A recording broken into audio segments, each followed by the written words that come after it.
नमस्कार मंडळी, विभूती दर्शने यूट्यूब चॅनलमध्ये आपल्या सर्वांचे स्वागत आहे। वर्षातील सर्वात शेवटचा योग हा मार्गशीर्ष महिन्यामध्ये आलेला आहे आणि त्या योगाला गुरुपुष्पामृत योग म्हणून ओळखले जाते। योग कोणताही असो, प्रत्येक योगाला अतिशय जास्त महत्त्व आहे। तो गुरुपुष्पामृत योग असो, रविपुष्पामृत योग असो किंवा सर्वार्थ सिद्धी योग असो किंवा आणखी कोणताही योग असो, प्रत्येक योगाला त्याचे विशेष महत्त्व आहे आणि त्या योगावर काही विशेष क्रिया किंवा काही विशेष कार्य केले जाते, जेणेकरून आपल्यासारख्या सामान्य माणसांना त्या योगाचा त्या संधीचा फायदा घेता येईल आणि महालक्ष्मीला प्रसन्न करता येईल। म्हणून गुरुपुष्पामृत म्हणजे नक्की काय, तर ही एक ग्रहांची चाल असते। या चालीला शुभ चाल म्हणतात।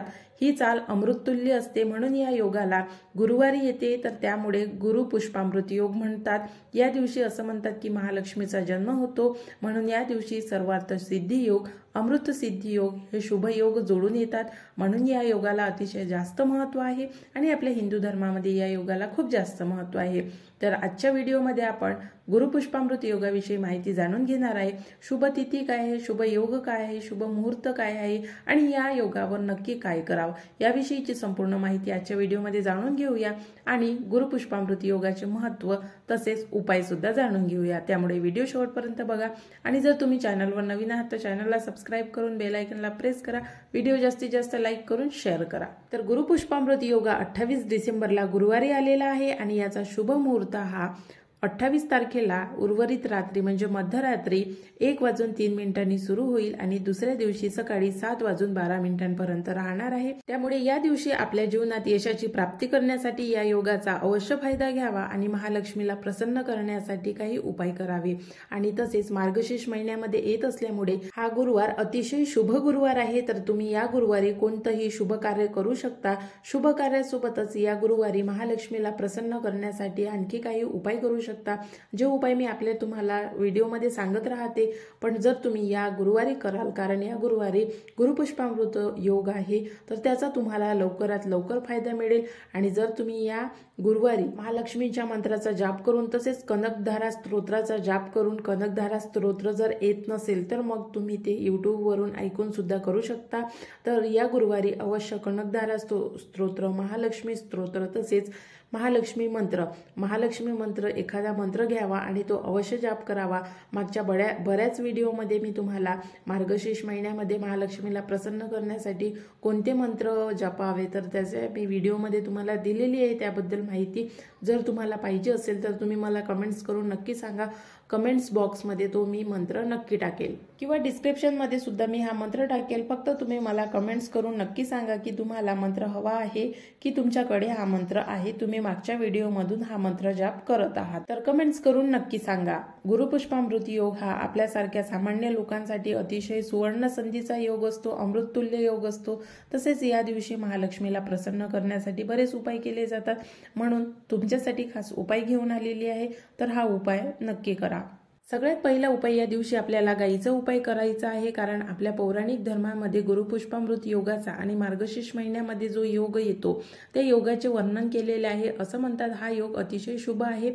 या दिवशी जे नक्षत्र असतं ते नक्षत्रांचं चिन्ह हे गायीच्या स्तनांप्रमाणे असतं, त्यामुळे या दिवशी गायीचे पूजन करावे। आणि या दिवशी जो कोणी गायीचे ताजे दूध पिईल गरम न करता, तर त्याला अमृताप्रमाणे संजीवनी बुटीप्रमाणे हे दूध त्याच्या शरीराला लागेल। त्याच्या ज्याही व्याधी असतील तर त्या व्याधी दूर होईल आणि त्याच्यावर जेही संकटे असेल तर ते संकटे सुद्धा दूर होईल, अशी आख्यायिका आहे। म्हणून गायीच्या दुधाला अमृततुल्य मानलं जाते आणि गुरुपुष्पामृताच्या योगाच्या दिवशी हे गायीचं दूध अमृताप्रमाणे आपल्यासारख्या सामान्य लोकांना एक वरदान आहे। त्यामुळे या दिवशी गायीचं कच्चं दूध किंवा ताजं दूध अवश्य प्राशन करावं आणि आपल्या मुलाबाळांना अवश्य द्यावं, कारण गुरुपुष्पामृताच्या योगावर आपण ज्याप्रमाणे आपल्या मुलांना स्वर्णप्राशनाचं चाटण देतो त्याचप्रमाणे या दिवशी गायीचं ताजं दूध मुलांना 1 ग्लास किंवा 1 कप अवश्य प्राशन करायला सांगावं, जेणेकरून त्यांची बुद्धिमत्ता आणखी तल्लख होईल आणि त्यांची चंचलता जी असेल तर ती चंचलता ज्यांची जास्त असेल ती संतुलित होईल आणि ज्यांची कमी असेल तर त्यांना हे दूध अभिमंत्रित करून दिल्यामुळे त्यांची चंचलता आणि त्यांची तल्लखपणा म्हणजे त्यांची बुद्धी आणखी कार्यरत होईल आणि या दुधाचे अशा प्रकारचे अनेक फायदे आहे। तुम्ही नक्की यूट्यूबवर सर्च करा किंवा कुठेही याच्याबद्दलची माहिती जाणून घ्या।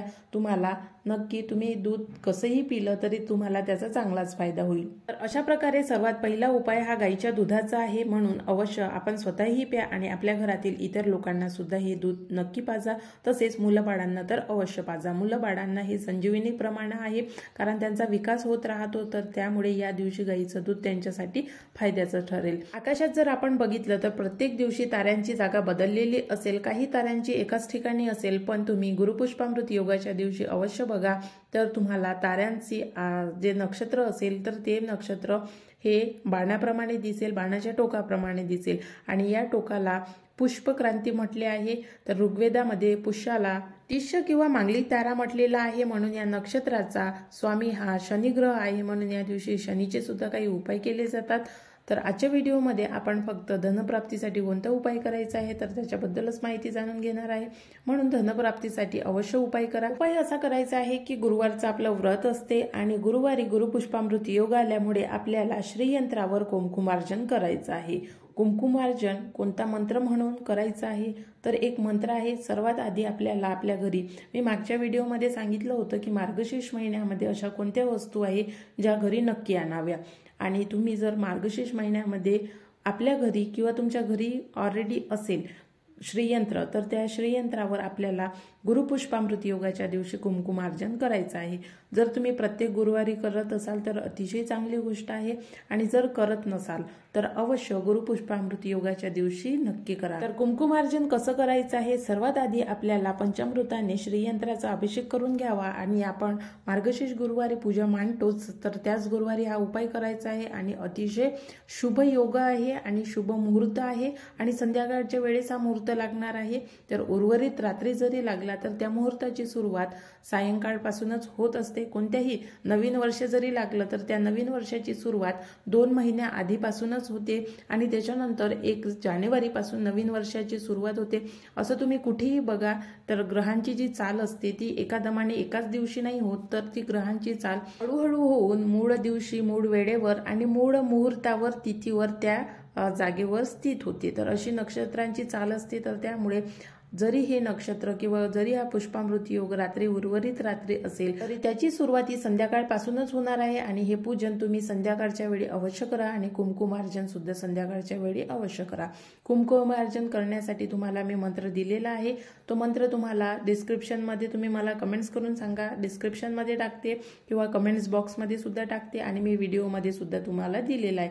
तुम्ही जर व्हिडिओ पूर्ण बघितला असेल तर तुम्हाला नक्की कळेल। अशा पद्धतीने मार्गशीर्ष महिन्यातील गुरुवारी हा उपाय करायचा आहे। हा उपाय अतिशय महत्त्वाचा आणि धनप्राप्तीसाठी, महालक्ष्मीचं आगमन होण्यासाठी आणि तुमच्या घरामध्ये लक्ष्मी स्थिर राहण्यासाठी हा उपाय आहे, अवश्य करा।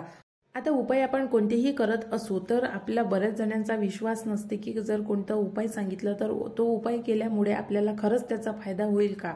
सर्वात आधी हा जो निगेटिव्ह प्रश्न असतो किंवा ही जी नकारात्मकता तुमच्यामध्ये असते तर ती सकारात्मक बदलवण्यासाठी आपल्याला हे उपाय करायचे असते।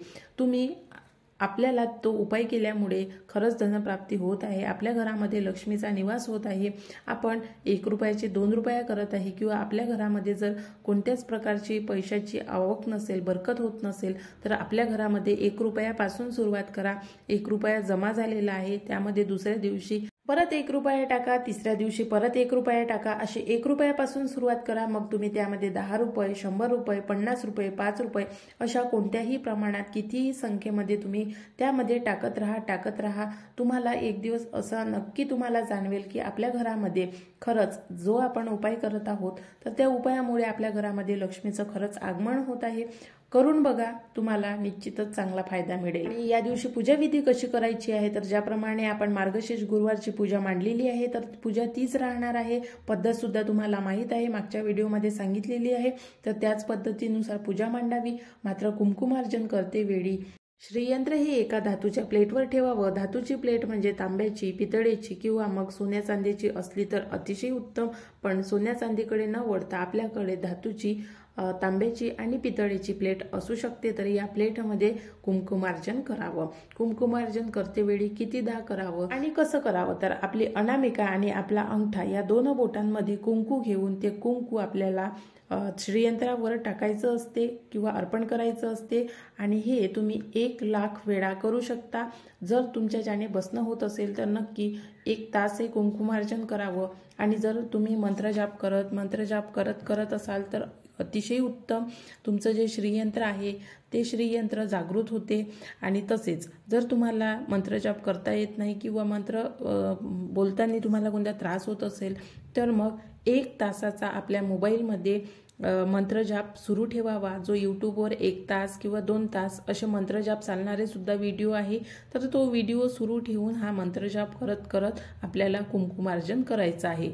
तर अतिशय शक्तिशाली आणि धनप्राप्तीसाठी चुंबकाप्रमाणे धनाला आकर्षित करणारा हा उपाय आहे. अवश्य करा आणि जर तुमच्याकडे श्रीयंत्र नसेल तर अवश्य खरेदी करा.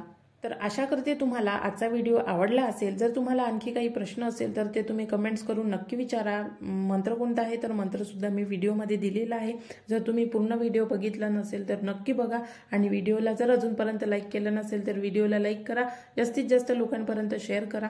28 तारखेला 28 डिसेंबरला गुरुपुष्पामृत योग आहे आणि मार्गशीर्ष महिन्यातला गुरुवार सुद्धा आहे. तर हा उपाय अवश्य करा आणि इतर लोकांना सुद्धा सांगा.